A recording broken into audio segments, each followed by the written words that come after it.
What's the most exclusive club in Canada? An elite fraternity that's limited to 633 millionaires. And even then, you can't just buy your way in. It's like one of those exclusive golf courses in the Deep South. If you're the wrong race, you're just not allowed to join at any price, maybe except for as a caddy. Well, what's the name of this Canadian club? It's called the Assembly of First Nations, also known as Canada's Indian Chiefs. Oh, and you and I pay for it through our taxes. We're the reason they're millionaires. The wealth and privilege of these chiefs comes at the expense of normal Indians. The money they take for themselves is money that doesn't go to housing or hospitals or schools on Indian reserves across Canada. Some reserves in Canada are better than others, but many resemble third world shanty towns, clapboard housing, broken sewers and water mains. But more than the wasting infrastructure is the wasting people. Despite millionaire chiefs, Indians are much more likely than other Canadians to have drug and alcohol problems, unemployment, crime, suicide. Not the chiefs, though. They're living large like Wall Street bankers before the 2008 crash. As you may know, Stephen Harper, Canada's Prime Minister, is paid $317,000 a year. Plus, he gets a free house and expenses. So that's for the guy who runs a 34 million person country. Well, how about Canada's 633 Indian chiefs? The average Indian band in Canada has just 1,100 people on it, so smaller than my high school. According to Access to Information research done by the Canadian Taxpayers Federation, though, 600 Aboriginal populations out of just 633 bands make more than $100,000 a year to be the chief of a little village, of a high school. Some, like one Indian chief in Atlantic, Canada, earned $978,000 in 1 year. And since they're earning that money on reserve, it's tax-free. So that would be like $1.8 million for someone living in the rest of the country to be an Indian chief of a few hundred people. There are 50 Indian politicians who earn more than $317,000, more than the Prime Minister of Canada itself. Like I said, it's the Millionaires Club. But they're not a club of entrepreneurs. It ain't Silicon Valley or some young entrepreneurs club. These people didn't earn their millions. They got it through the political system. Now, non-Aboriginal Canadians would never accept this, never accept a town alderman or a village mayor making $250,000 a year. It would be morally repulsive to us, unfair, clearly a ripoff, undemocratic. But more than that, there just wouldn't be enough money in the system to pay for it. I mean, how many roads or schools or hospitals would have to be scrapped to pay for such a rock star mayor? But that's the thing. In Indian bands, the money comes from Ottawa, just dumped by the bucketful, the fire hose full. Let me throw one more angle at you. The amount these chiefs make is actually a secret.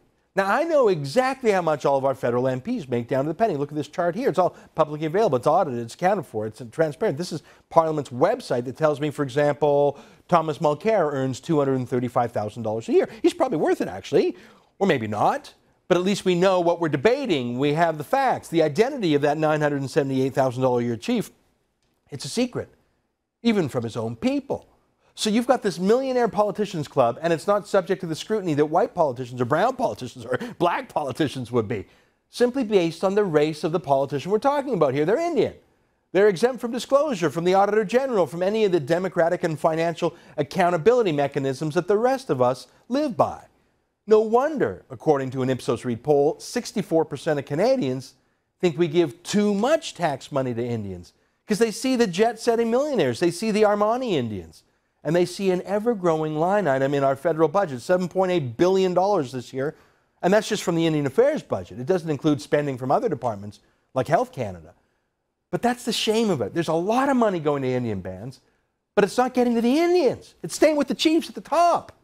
It's like a huge funnel into which we pour billions and billions of dollars out of the top, but just a few drops comes out of the bottom because the rest is siphoned off or it just leaks.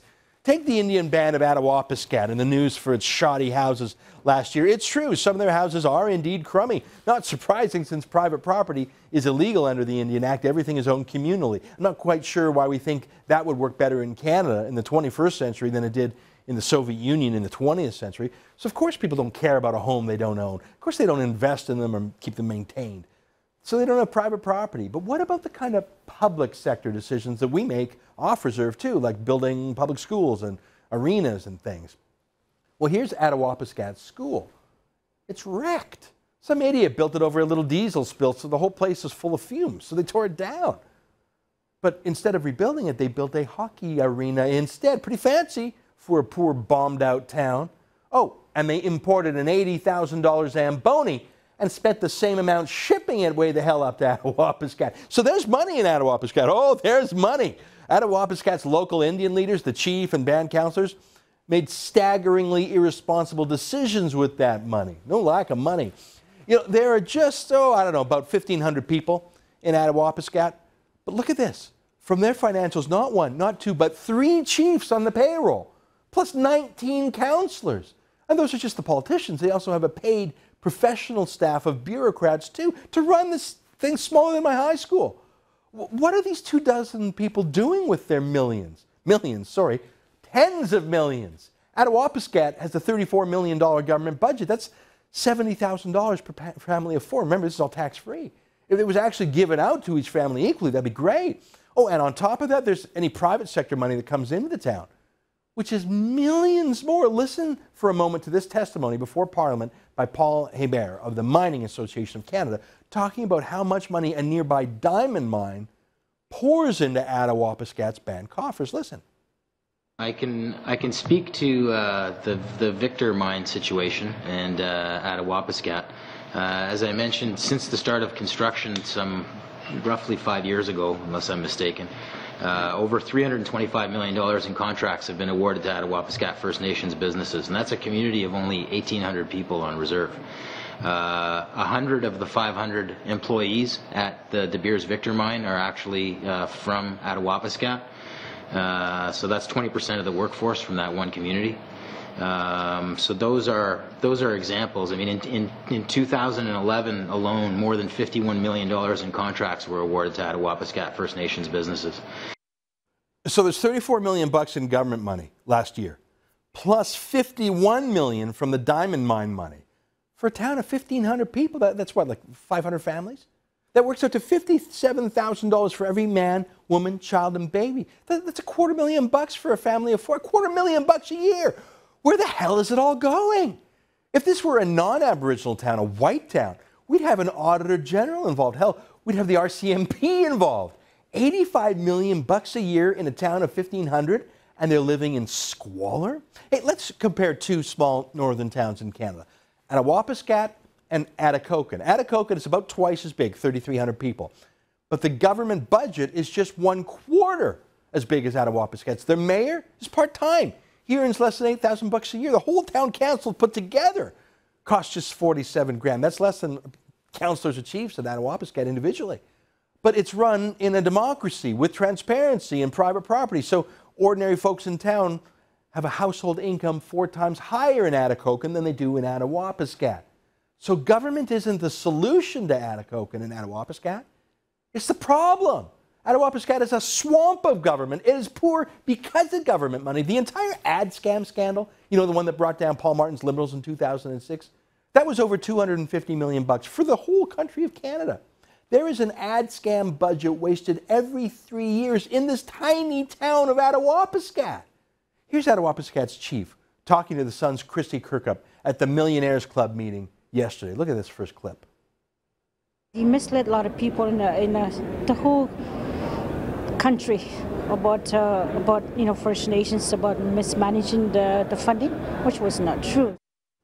It's not true. $85 million a year, money for every politician, and, well, in the chief's case, the politician's lover, too. Her lover was the town manager, hey? But we can't ask questions. I mean, hell, just say it. It's racist to ask where the money went, right? Look at this second clip. I don't think it's going to be bad for us. I think it's going to show that the government, didn't give us enough funding.